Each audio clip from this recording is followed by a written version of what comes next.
Una teoría que viene dando vueltas hace varios años es la del gran reemplazo.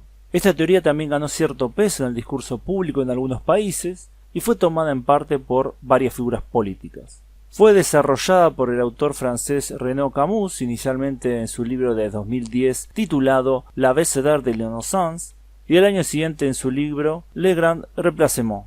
Camus ha afirmado que el nombre Gran Reemplazo llegó a él casi por casualidad, quizá en una referencia más o menos inconsciente al Grand Dérangement, que fue la expulsión de los acadianos por parte de Gran Bretaña durante la Guerra de los 7 Años en el siglo XVIII.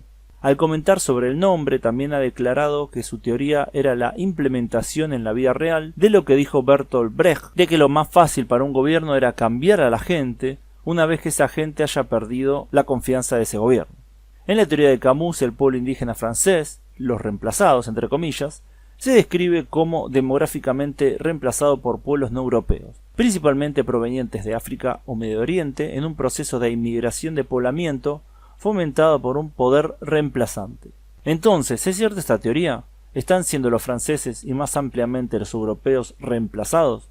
Podemos tomar a Francia, ya que desde ese país salió justamente esta idea. Francia experimentó un proceso similar a otros países europeos occidentales, una rápida urbanización e industrialización durante el siglo XIX.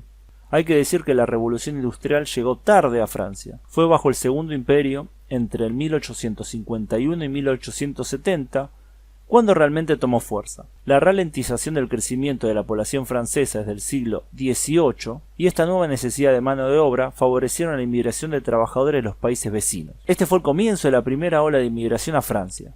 Dependiendo de las regiones francesas, los primeros inmigrantes fueron los belgas y los piamonteses, así como los suizos. Españoles y alemanes también emigraron a las principales ciudades francesas y participaron en el desarrollo económico y el crecimiento demográfico de Francia. A partir del 1851, el Estado francés incluyó en el censo los datos relativos a la nacionalidad y el lugar de nacimiento, proporcionando así una base para estimar el número y proporción de extranjeros en Francia. Se enumeran entonces 380.000 extranjeros, incluidos 63.000 italianos. Los italianos son más de 100.000 al final del Segundo Imperio, 163.000 en 1876, 240.000 en 1881 y 333.000 a principios del siglo XX. Entonces tenemos que Francia es un país que experimenta una inmigración masiva ya en la segunda mitad del siglo XIX. La experiencia de estos inmigrantes no era muy diferente que la que experimentaron los inmigrantes africanos o asiáticos en el siglo XX. Pero hay dos diferencias importantes. Una es que fue más fácil para los descendientes de inmigrantes europeos pasar desapercibidos, dadas las características fenotípicas similares con los franceses. La otra diferencia importante es que, paradójicamente, en un primer momento, las actitudes y acciones xenófobas fueron mucho más virulentas hacia esos inmigrantes. Por ejemplo, tenemos la masacre de los italianos en Aigues-Mortes. Esta fue una serie de hechos ocurridos el 16 y 17 de agosto de 1893 en Aigues-Mortes, al sur de Francia, que resultó en la muerte de trabajadores inmigrantes italianos de la Compagnie des Salins du Midi, a manos de franceses, aldeanos y trabajadores. Las estimaciones van desde la cifra oficial de 8 muertes hasta las 150, según la prensa italiana de la época.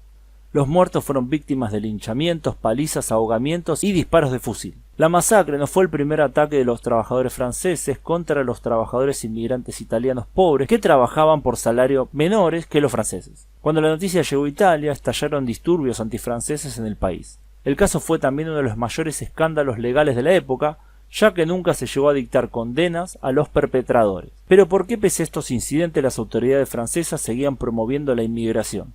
Interrumpo brevemente el video para decir dos cositas. Número uno, que ya la semana que viene o la otra voy a empezar a activar lo que son los miembros del canal, donde voy a subir para los miembros del canal streams exclusivos, que además obviamente van a ir para los Patreon. Estos streams van a ser un poco más regulares. Voy a dejar de hacer Twitch probablemente por un tiempo y los streams van a empezar a ir para los Patreon, para los miembros del canal.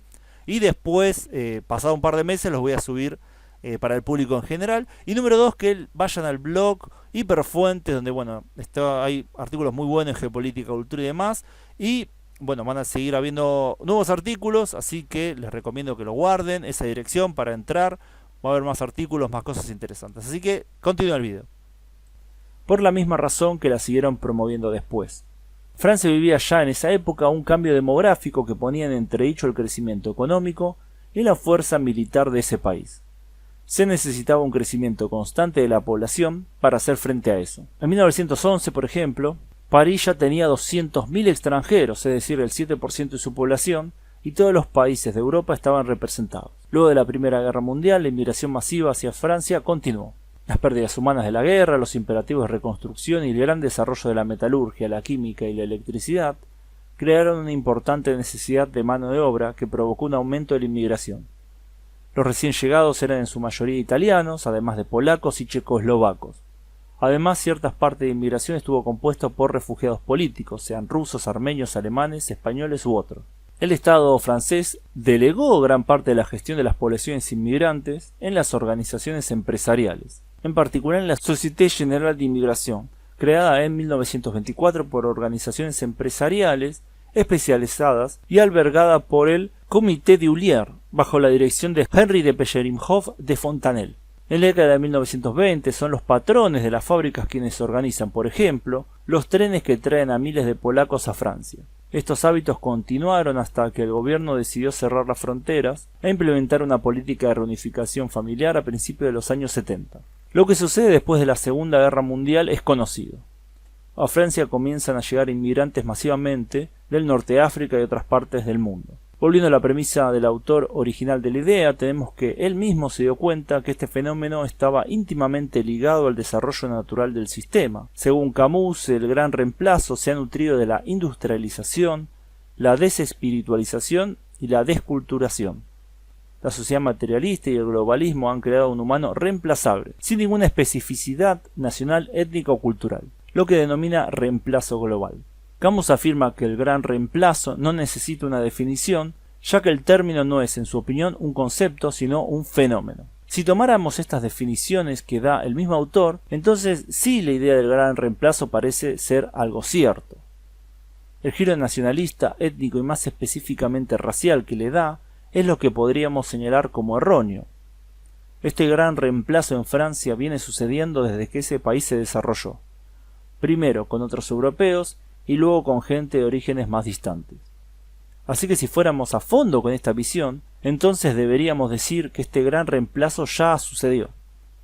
Ya que si sumáramos a todos los extranjeros más los descendientes de extranjeros, entonces es dudoso que los franceses étnicos sean la mayoría en Francia. Son los descendientes de suizos, belgas, polacos, italianos, rusos, judíos, españoles, marroquíes, argelinos, vietnamitas y muchas más nacionalidades las que ocupan ya el lugar de los franceses, que fueron arrastrados por las fuerzas político-económicas del mundo moderno hacia el lugar que ocupan hoy. Bueno, espero que les haya gustado el video. Pongan me gusta si les gustó y compartan si creen que vale la pena compartir. Les dejo la pregunta. ¿Creen que la idea del gran reemplazo es correcta o no? Comenten debajo. Gracias a todos por su tiempo y gracias especiales a quienes colaboran con el canal en Patreon. Me pueden acceder a contenido exclusivo además de aparecer en los agradecimientos de los videos de este canal y mi otro canal, Megavisión Mundial. Nos vemos pronto, saludos.